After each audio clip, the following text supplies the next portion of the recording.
सेवा ही मेरी पहचान, शंकर सोनेजा। सेवा ही जिनकी पहचान, वो हैं शंकर सोनेजा। फ्री मालेगांव का काढ़ा, फ्री जोड़ों के दर्द का तेल, फ्री नसों के दर्द से छुटकारा पाने की पीने की दवा।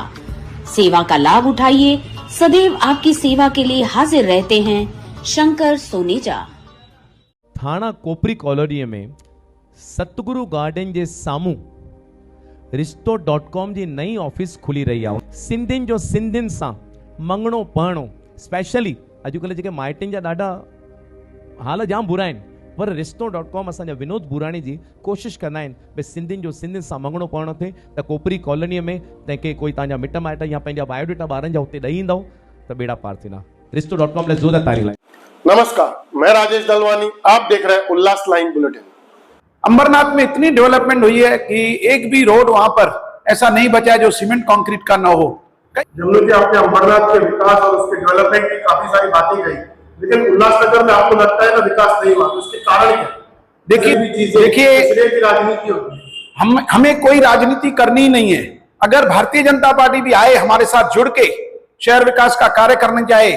दूसरे विकास को लेकर सारे पक्षों को, जिसमें बीजेपी आरपीआई को भी साथ आने का बात था। पिछले दिनों ही शिवसेना के एक कैबिनेट मंत्री दादा भुसे जी का एक बयान आया था कि आपको आने वाले समय में अगर समीक्षा होती है, ऐसा कुछ होता है, तो बीजेपी पे ही चुनाव लड़ना पड़ेगा। हाल ही में बीजेपी को छोड़कर टीओके में शामिल हुए जमनू पुरस्वाणी जी से सवाल पूछा गया कि शिवसेना नेता व कैबिनेट मंत्री दादा भुसे जी का एक बयान आया है कि अगर परिस्थितियां ऐसी बनती हैं कि आपको बीजेपी से चुनाव लड़ना पड़ा, तो इस सवाल पर जमनू पुरस्वाणी जी का क्या उत्तर था, आगे देखिए इस खबर में। दरअसल उल्लासनगर महानगर पालिका चुनाव को लेकर उल्लासनगर शहर की राजनीति में हलचल देखने को मिल रही है। शनिवार को शिवसेना नेता व कल्याण लोकसभा के खासदार डॉक्टर श्रीकांत शिंदे उल्लासनगर पहुंचे थे। श्रीकांत शिंदे जी के साथ कालानी बंगले पर एक विशेष बैठक का आयोजन किया गया था। इस बैठक में पूर्व आमदार पप्पू कालानी, टीओके प्रमुख ओमी कालानी सहित कई पूर्व नगर सेवक और टीओके और शिवसेना के कई वरिष्ठ नेता मौजूद थे। जहां टीओके प्रवक्ता मनोज लासी ने बताया कि यह बैठक चुनावी रणनीतियों को लेकर खासदार साहब के साथ यह बैठक हुई। मनोज जी, आज खासदार डॉक्टर श्रीकांत शिंदे उल्लासनगर आए थे, जहां देखा गया कि खासदार साहब कालानी बंगले पर भी पहुंचे। काफी सारी क्या बैठक हुई, क्या वहां पर चर्चा हुई, क्या बताएं? राजेश जी, जब से ये दोस्ती का गठबंधन की घोषणा हुई है, टीम ओमी कलानी और शिवसेना शिंदे गठ की दोस्ती का गठबंधन की घोषणा हुई है, तब से पूरे शहर में एक अलग सा माहौल, एक अलग सा वातावरण पूरे शहर में देखा जा रहा है। एक पॉजिटिव वातावरण, लोगों में खुशी है कि अब तक लोगों को ऐसा था कहीं ना कहीं शहर राजनीति का शिकार होकर और एक दूसरे के पीछे व्यक्तिगत हमले कर कर इस शहर को भुगतना पड़ा था, राजनीति का शिकार होना पड़ा है, जिसके कारण हमारा शहर विकास में कहीं और पीछे रह चुका है। जबकि हमें एक बहुत सुनहरा मौका मिला था, जिसका थोड़ा बहुत फायदा हमने लिया कि पहली बार महाराष्ट्र में ठाणे जिले का मुख्यमंत्री हमें एकनाथ राव जी शिंदे जी के रूप में मिला, जिसका फायदा पूरी तरह से अंबरनाथ ने लिया, कल्याण ने लिया, बदलापुर ने लिया और ठाणे जिले के जितने भी छोटे बड़े शहर थे सबने लिया। हमारा शहर पूरी तरह से ले नहीं पाया, क्योंकि यहां पर ऐसा था कि हमारा उनके साथ दोस्ती का गठबंधन था। 2024 के लोकसभा से भारतीय जनता पार्टी के साथ हमारी नहीं जमती थी किन्हीं बातों को लेकर, तो उस राजनीति का कारण वो फायदा जो हमें मिलना चाहिए था नहीं मिला। पर अब जो ये दोस्ती का गठबंधन हुआ है टीम ओमी कलानी और शिवसेना शिंदे गठ का, और उसमें जमनू पुरस्वाणी जैसे, महेश सुक्रामणी जैसे, प्रकाश माखीजा, चार्ली पारवानी, मीना सोंडे और किशोर अडवाणी जैसे दिग्गज हमारे इस दोस्ती के गठबंधन में शामिल हुए, तो हमारे उत्साह के साथ साथ पूरे शहर का व्यापारी वर्ग हो, महिला वर्ग हो, युवा वर्ग हो, सब में उत्साह का माहौल है। तो उसे देखते हुए आए दिन इस तरह की बैठकें हो रही है। आज स्वाभाविक युवा खासदार डॉक्टर श्रीकांत शिंदे जी जयंत अडवाणी जी के बालकन की बारी के एक महिला वेलफेयर रिहैब सेंटर के उद्घाटन पे आए थे, तो दिन के खाने का व्यवस्था कालानी मेल पे की गई थी। और कालानी मेल तो वो कहते हैं कि मेरा उल्लासनगर में दूसरा घर है, जब भी वो उल्लासनगर आते हैं तो कालानी मेल आते हैं। तो आज एक तरफ अंबरनाथ के चुनाव चालू है, उसका प्रचार जोरों पर है, उल्लासनगर के बहुत सारे हम सब लोगों को जवाबदारी दी गई है। दूसरी तरफ महानगर पालिका के सुप्रीम कोर्ट का निर्णय के बाद महानगर पालिका के चुनाव भी आने वाले जनवरी माह के किसी भी हफ्ते में लग सकते हैं। तो उसकी रणनीति की आज पहली बैठक हुई, किस तरह से लोगों के बीच में हमें जाना चाहिए। उल्लासनगर में क्या जो राज्य सरकार द्वारा, MMRDA द्वारा, पूर्व मुख्यमंत्री द्वारा जो जो निधियां दी गई थी उनका आज क्या स्टेटस है, उन कामों की क्या आज की स्थिति है, और आगे हमारे कुछ काम जो पास कराए हो चुके हैं 450-500 करोड़ के वर्क ऑर्डर पेंडिंग है, उनके काम जल्द से जल्द आचार संहिता से पहले शुरू होने चाहिए और लोगों के बीच में जाना है।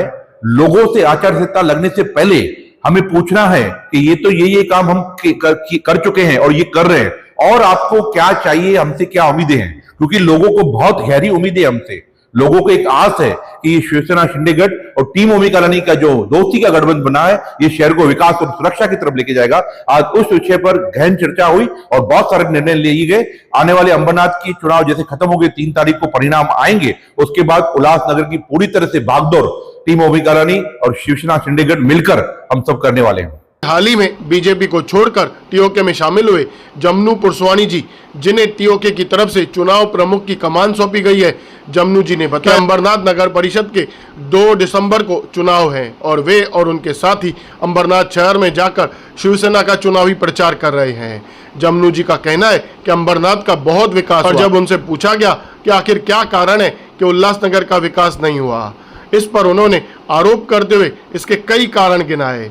पर जब जमनू पुरसवानी जी से शिवसेना नेता व कैबिनेट मंत्री दादा भूसे जी के उस बयान पर सवाल किया गया जिसमें दादा भूसे जी ने कहा था जो लोग बीजेपी से शिवसेना में शामिल हुए, अगर परिस्थितियां ऐसी कुछ बनती हैं तो उनको बीजेपी पर चुनाव लड़ना पड़ेगा, ऐसा उन्हें पहले ही बता दिया गया है। अब इस सवाल पर जमनू पुरसवानी ने सीधे तौर पर जवाब देने से तो इनकार कर दिया, लेकिन वे आने वाले समय में शहर की डेवलपमेंट होगी और भी कई मुद्दे गिनाए। अंबरनाथ नगर पालिका के चुनाव 2 दिसंबर को हैं, बाकी 3 दिन का समय और प्रचार का बचा हुआ है।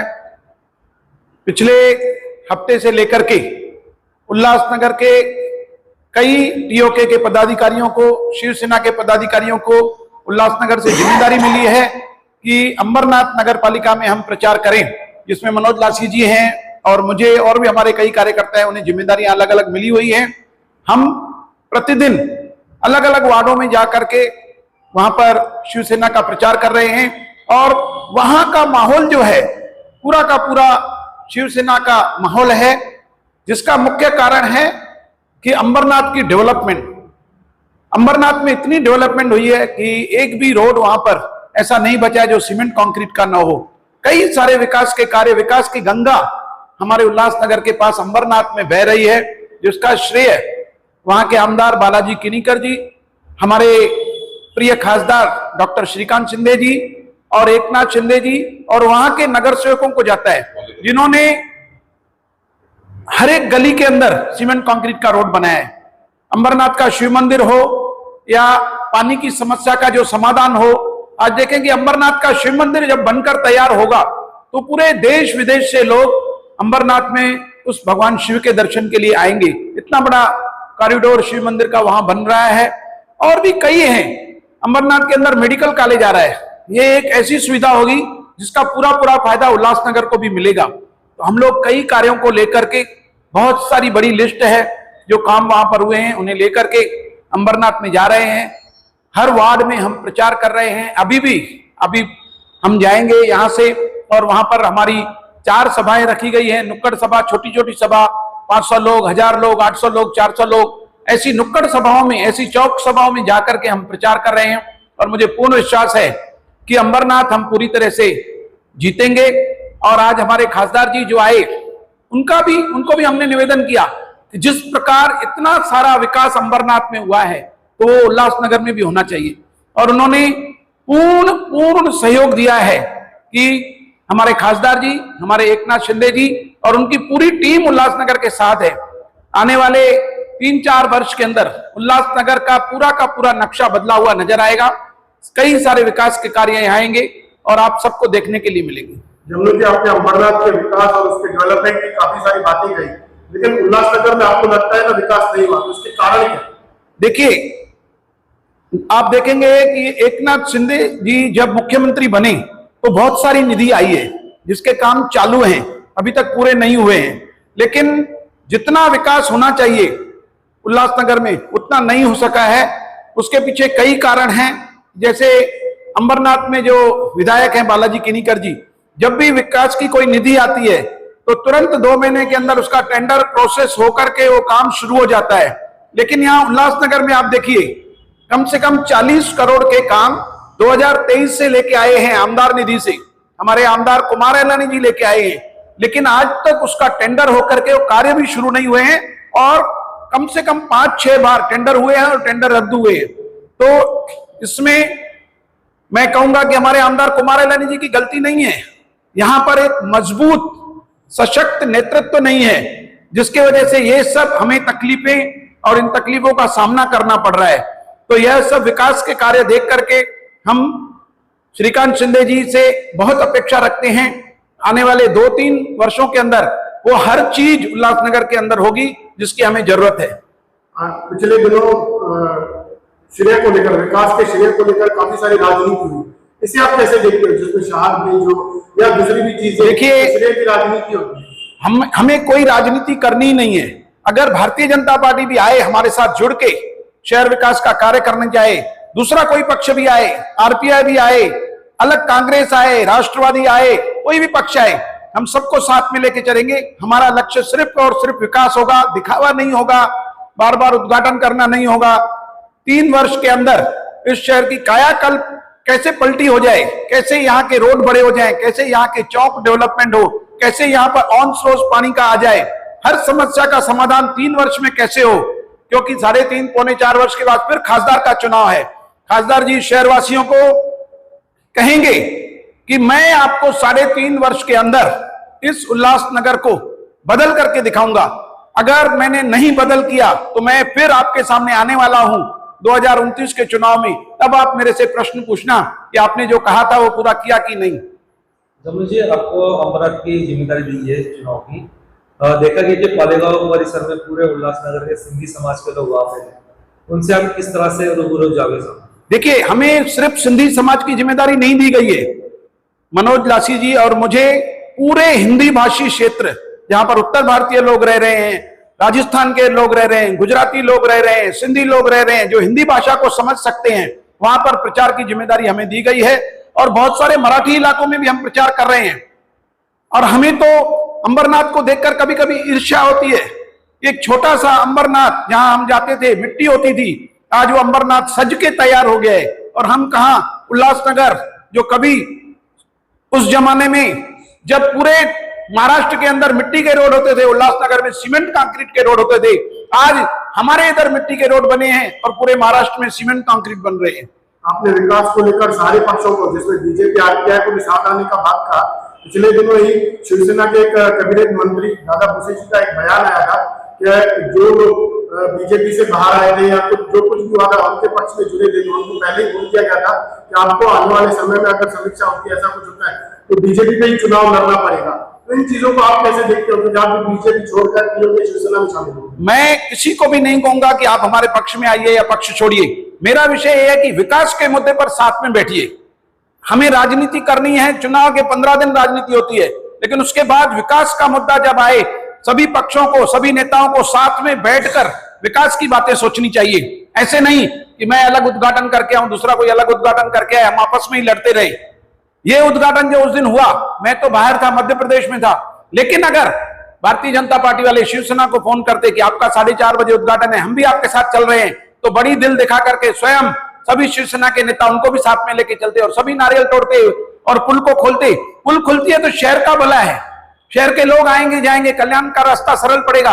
इसमें मेरा सवाल दादा भुसे जी के बयान पर था, तो उस पे आपकी क्या समझ है? देखिए, उस विषय पर मैं नहीं बोलूंगा, वो उनका बयान है। मेरा जो ये है कि चुनाव के जगह पर होगा, विकास की जगह पर होगा, विकास के स्थान पर सभी को साथ में मिलकर काम करना चाहिए। क्या ऐसा समझा जाए कि आने वाले समय में ऐसी कोई रणनीति बनती है तो जम्मू की बीजेपी के चुनाव लड़ने के लिए तैयार है कमल के फूल? देखिए, मैंने अपना पूरा जीवन, मैं जब 16-17 साल का था, जब 18 वर्ष में हमारा मतदान हमें करने का अधिकार मिलता है, उससे भी पहले मैंने पार्टी में 1984 में प्रवेश किया। मैं बीजेपी में ही रहा, बीजेपी में ही मैंने 60 वर्ष 2 नवंबर को मेरे पूरे हुए। मैंने पार्टी के लिए दीवार पर भी कमल के फूल बनाए हैं, लेकिन आज मैं टीओके और शिवसेना में हूं तो यह धनुष्य एक एक घर घर में लेके जाऊंगा और टीओके की तरफ से अगर कोई आदेश आएगा तो वो भी घर घर तक ये दोस्ती का गठबंधन पहुंचाऊंगा। मुझे अगर काम मिलेगा तो मैं महाराष्ट्र में भी घर घर जाकर धनुष्य का प्रचार करूंगा। वहीं जमनू पुरस्वानी द्वारा किए गए आरोप और बताई गई बातों पर अब बीजेपी नेता क्या प्रतिक्रिया देते हैं, यह तो आने वाला समय ही बताएगा। ब्यूरो रिपोर्ट, महेश रोकड़े, उल्लास लाइन बुलेटिन, उल्लासनगर। उल्लास लाइन बुलेटिन को सब्सक्राइब करें, बेल आइकॉन दबाएं और देखिए उल्लास लाइन बुलेटिन की न्यूज़ सबसे पहले आपके मोबाइल पर।